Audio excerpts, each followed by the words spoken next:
This is Leo, my assistant. Right, you're my assistant, aren't you? Yeah, should we start filming? Okay, cool. I've been working as a professional filmmaker for years, but still I find myself now and then learning or realizing that I should have done this, or I should have used this tool.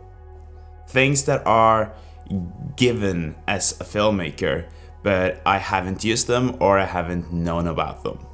But even though these things tend to be embarrassing, it's still so useful, and it makes me so happy to realize that I can learn these things and it will enhance my filmmaking. So today I will show you 5 things that really helped me and that surprised me that I didn't already know.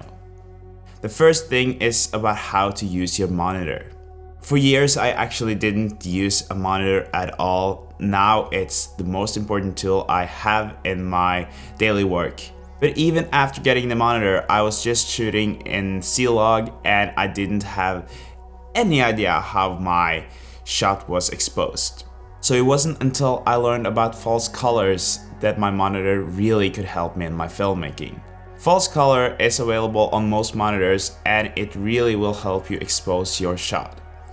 For instance, when I'm sitting here now, it's easy for me to know if I'm exposed correctly just by looking at the false color function. If my face is green on the false colors, it means that I'm correctly exposed, compared to when shooting in log when everything looks well exposed.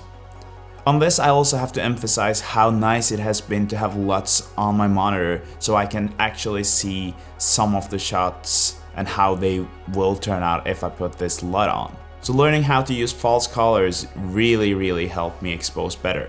Number 2, overusing the mist filters.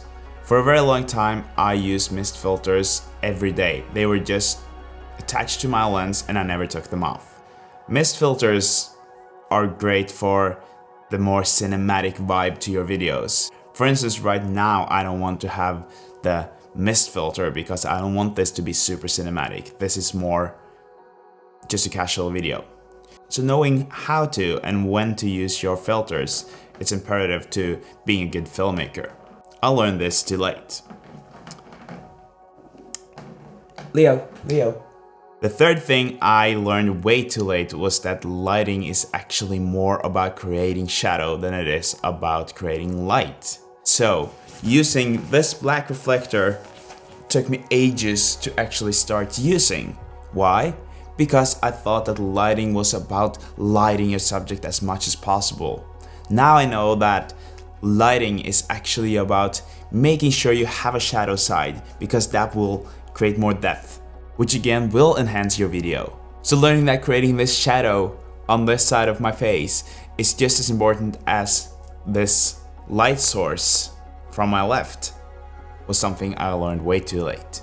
The fourth thing that I learned way too late was simultaneously recording on 2 slots in your camera at the same time. One time I was at a shoot, I had some great shots made and I was excited to get home to work on my project.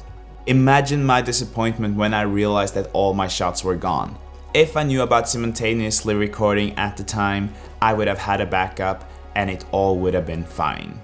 When recording this video, I'm not using both slots because it's not the end of the world if something goes wrong, but when on a paid shoot, I always use 2 slots. The fifth and last thing that I realized way too late is that it's all up to me. I have the creative freedom with everything that I'm making. So for instance, right now, I'm filming this on a 24mm, less than 50 centimeters away from the lens, and I'm sure most experts would say you should not do that because it will create a weird kind of image. Well, you know what? I like this. I like having a white background and I don't care if it changes my face a little bit, but I also like the effect of doing this and then my hands look huge. I really loved what they did in the documentary The Last Dance, where Michael Jordan is sitting there and you can see how big his hands are. I'm sure they are huge in the first place, but they also come off as bigger because of the lens they were using. But realizing that I have this creative freedom has really helped me to become a better filmmaker. Unfortunately or fortunately, I know that there will be a lot of things like this coming up also in the future, where I will learn things and I will think to myself, my god, how could I not have done this? That is also the good part about filmmaking. You can always learn. I hope some of these things could help your filmmaking and make you a better filmmaker. I'll see you in the next one.